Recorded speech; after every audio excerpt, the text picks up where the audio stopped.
Welcome back, or welcome aboard. This is Sculpting Just for Fun. We're going to do some painting today. This time we're painting Rogue from the Marvel United X-Men Blue Team box. I'll show you how you can get some great results using primarily simple hobby paints. Now before putting paint on just about any surface, you do want to start with a solid base of primer.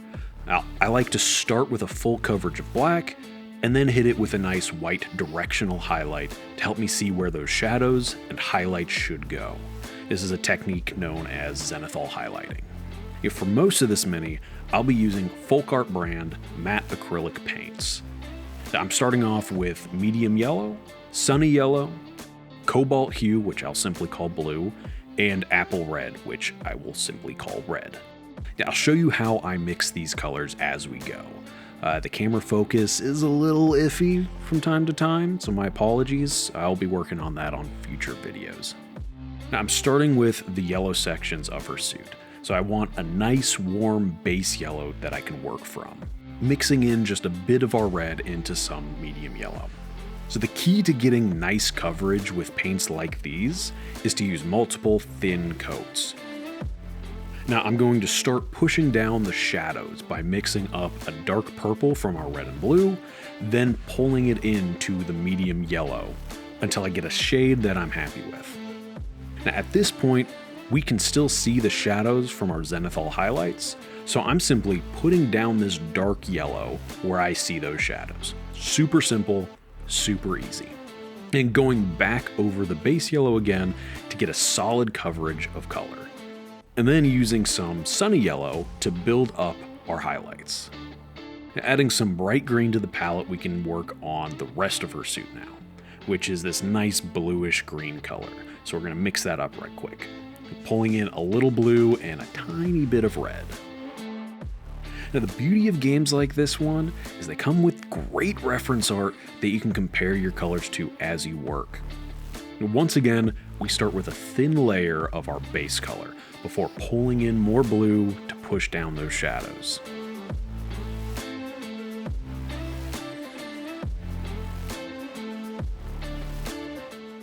And wanting to go a little darker, I mix a purple and add a bit of our green, and then for the sharpest shadow lines, we're bringing in a little bit of pure black. A little bit goes a long way with any type of black, so you want to thin it down a fair amount, or else it'll just completely cover everything. For the highlights, I used this light blue called Calypso Sky, and pull a little into our base green. Now before we move on, I use some thinned down black and hit these suit lines between the yellow and green, and get the black details on the X on her chest as well. Now for her belt, I'm using some raw sienna, mixing up an overly complex brown for such a small strip of leather. I could have honestly just stuck with the raw sienna and been fine. And before moving on to the jacket, I add the red and black to the remaining X decals on her belt and shoulder.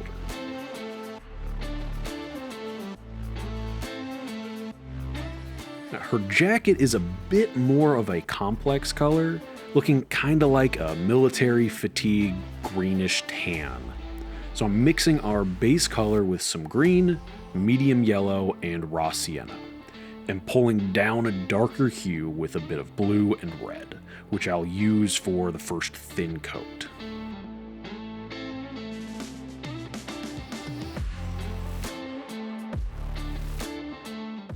A little more blue and red to really push the shadows.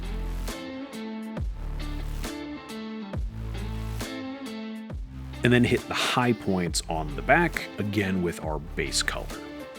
Mixing up a brighter base with more medium yellow and raw sienna, I'll go back over the forward-facing areas of the jacket and hit those highlights.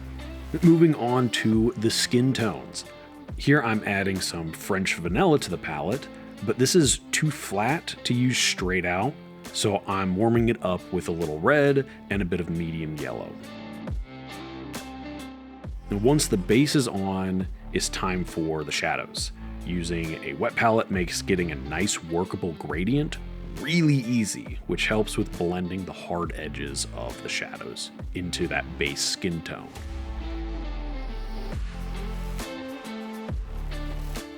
And the same applies to the highlights by pulling in some more of our French vanilla. Now for her lips, I'm mixing my own reddish pink, using a bit of our base skin tone and a little red and blue. So for the eyes, I like to work in layers. So starting with black, which will give a nice and pretty easy outline.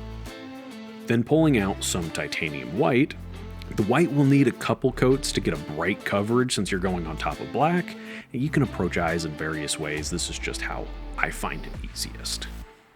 For the iris, I'm using some lime green, brightened up a little more with some medium yellow.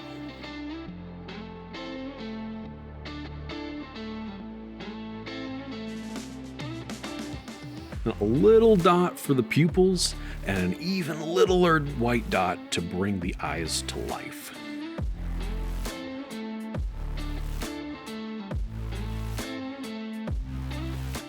Now before moving on to the hair, I also give her lips a little shine as well.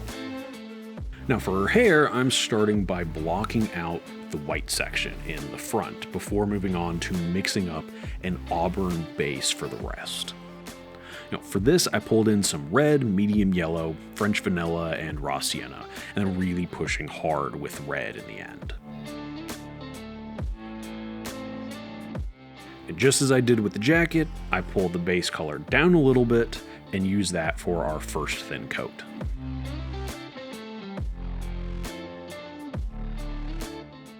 A little more blue and raw sienna will give us a good shade to start pushing back the dark sections. And then using our base color, I start bringing out those highlights. Brightening up the base a bit more with medium yellow, I can hit those highlights once again to really make them pop.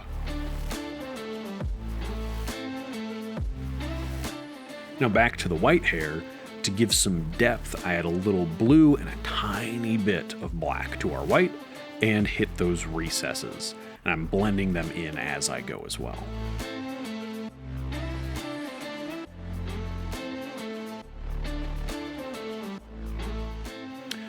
Can't forget those eyebrows.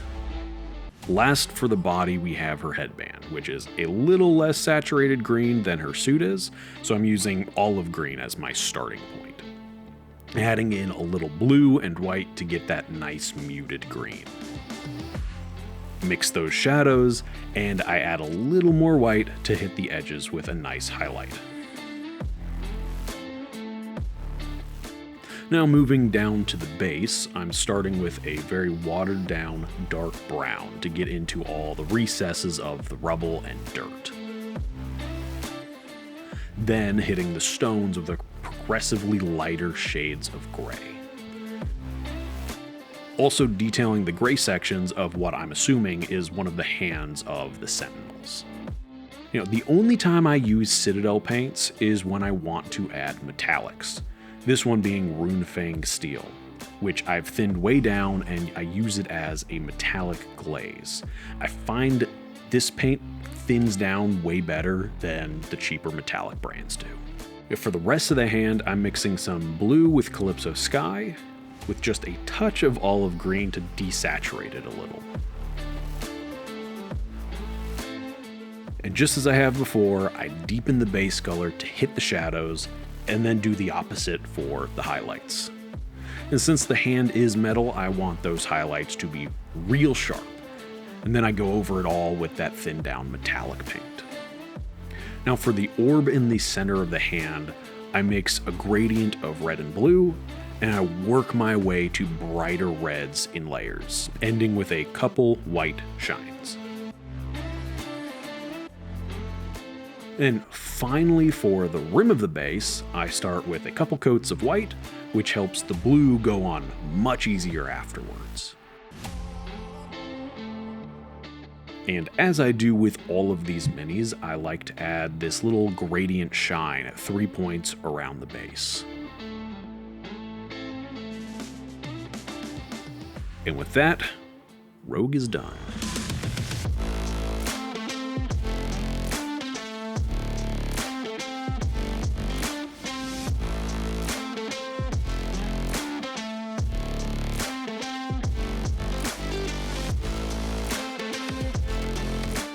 As for the 10 people who made it to the end, sincerely, thank you so much for watching.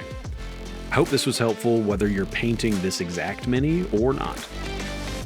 But hey, I want to know your thoughts on it. Anything you would have done different? Do you think I'm crazy for using simple hobby paints on a mini? Let me know in the comments.